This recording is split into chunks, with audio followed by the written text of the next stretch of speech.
Oh, yeah, man. But Did listen. it go how you wanted it to go?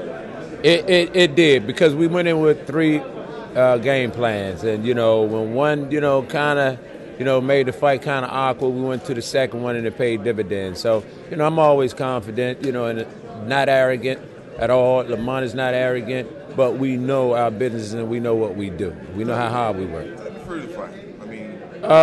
If you remember the last time when I was here, and I said that, it would be tactical at times. At times it would be about adjustments, from Freddie Roach and myself.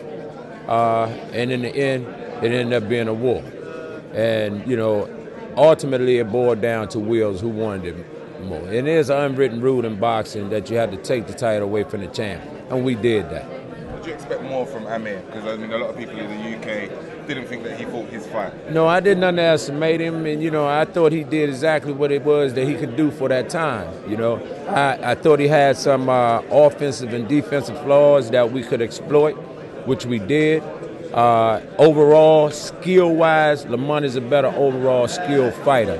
And, I heard one of the gentlemen asked about Paulie Malignaggi, and I think Zab Judah's name was brought up.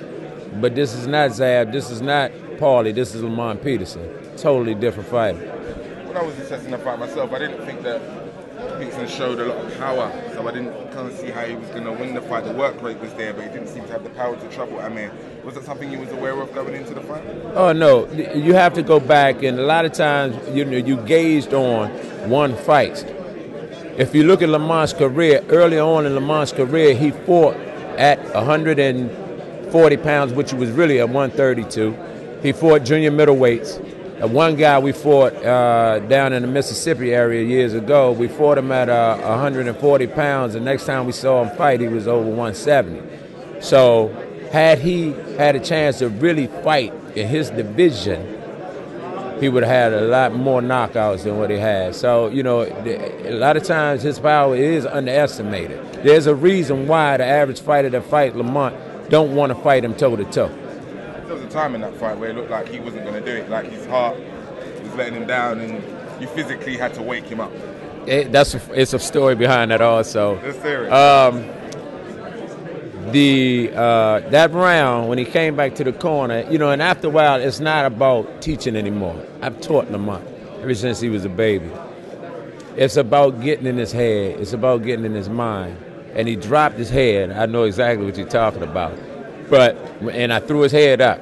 And he was saying something to me after I threw his head up. And what he said to me, I was looking for the spit bucket. He was leaning down and trying to find a spit bucket to spit in, but I perceived it to be a form of weakness, which is a sin to us. It's a disease, it's a germ, and we have not allowed it, and we will never, ever allow it. Not in our corner. Were you disappointed with the shenanigans that came after the fight, or is it just part and parcel? It is a part of boxing. There was a part of me that was totally disappointed in it because there's a black eye on our sport, as if we need another one. To take away from a young man who did everything right, getting up to there. We had a fight against Victor Ortiz with a lot of people, me included, thought he won. We never complained about it, not one bit. To deface the DC Boxing Commission, the referee for having enough in himself to follow the rules, and the judging, I thought was unfair. I thought it totally put a shroud over top of what Lamont had accomplished that night. But nevertheless, after we got back, I would never ever let nobody throw mud on what we did because we worked too hard for it. May the 19th. May the 19th, you're going to see a repeat of December the 10th. Now, and I will say this also, December the 10th fight, we didn't pick the officials. We didn't pick the referee or the judges.